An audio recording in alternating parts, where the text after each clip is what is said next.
Goody ma'am, here's my rationalization number 96. Aisha took intelligence test 3 times and each time earned a similar score. The test is said to possess letter A, validity, letter B, practicality, letter C, storability, and letter D, reliability. So I explain what is validity. Validity, it is the intent to test, which is measure what the claims to measures. To make a valid test, you must be clear about what you are testing, that you are going to do in a real life situations.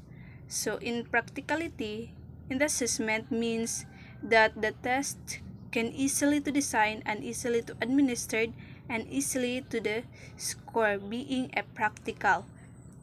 Then the storability, it is capable of being stored for consideration time without loss of freshness or usability, even if it is fast, then they cannot loss of the freshness. Then next is the reliability. Reliability at test also have to be reliable. This means that the test result is consistent and dependable. If the student are similar skills level that take an assessment, they should receive a similar grade.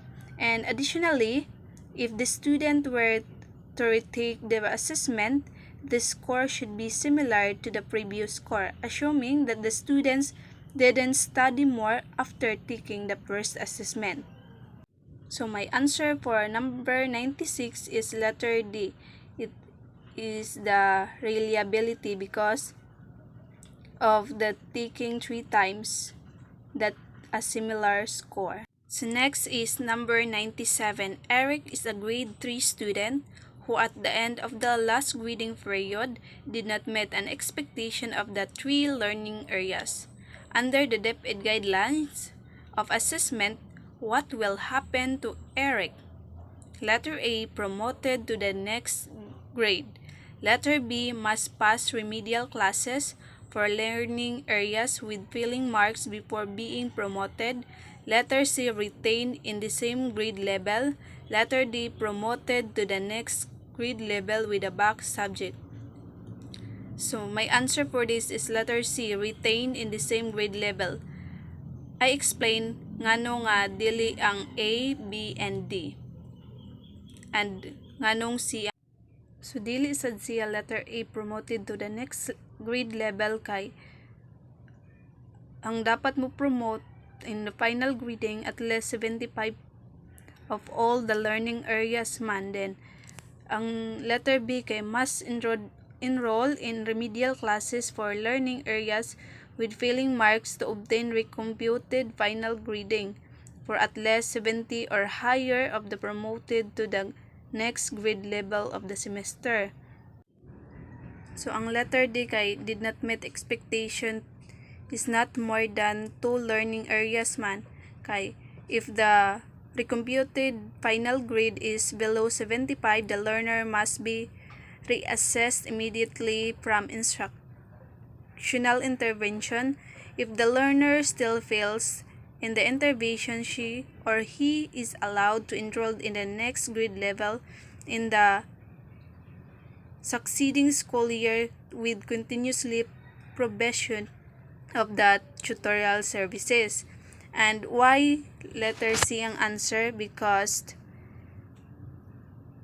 kay did not meet expectation of 3 or more learning areas man, so she or he retained in the same grade level.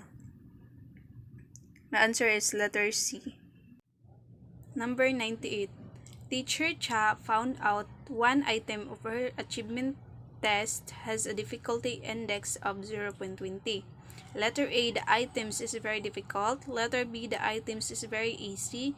Letter C, the items was missed by everyone. Letter D, the items has high discriminating power. The answer is letter A. ng why not letter B, C, and D. So, ang letter B kay the items is very easy kay basta 1 na gani according to the difficulty index, ang 1 is very easy and 0.21 to 0.80 is moderately difficult. Then 0 to 0.20 is very difficult. Then letter D, the items has high discriminating power because this is a measure of ability to test or to distinguish between two or more groups being established. Dili pud siya. And letter A, the items is very difficult because it is stated of this that 0.20 difficulty index. Number 99, what does Mark's percentile scores of 75% of his class means? Letter A, he scored less than 75% of the class. Letter B, he got 75% of the items correctly.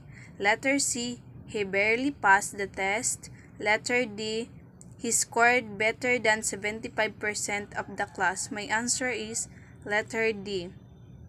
Why D and why not A, B, and C? Because percentile rank indicates a student's relative position in a group in terms of the percentage of group member whose score lies or above a given score. If your percentile rank of score of 75, therefore 75% of your classmates scored below your score, or you scored better than 75 or of your classmates. That's why the answer is letter D. Last is number 100. Teacher Anna conducted items analysis, and she found out that significantly greater number from the upper of the class get the test items number 10 correctly. This means that the test items, letter A, has the negative discriminating ability, letter B has positive discriminating ability, and letter C has low reliability, and letter D has high validity. My answer is letter B has positive discriminating ability because once the total score have been sorted from highest to lowest and identify the top 50 of the scores are the high group and the bottom is 50% of the score as the low group. If there are as an even number of the score, use your judgment as to whether the median should be a high or low group. Kay ang low reliability kay this means that the most of the observed test variance is measured or the error due to a chance. Then the high validity sad kay that means it produce the results that correspond to a real properties or the characteristics and the variations of the physical or the social world. Then dili sad siya negative discriminating index kay because it indicates that the items in measure something that than the other of what the rest of the test is measured. Then mao siyang positive discriminating ability in the index because indicates that those students who got the test items correct also had the high overall exam score of the number. That's all. Thank you.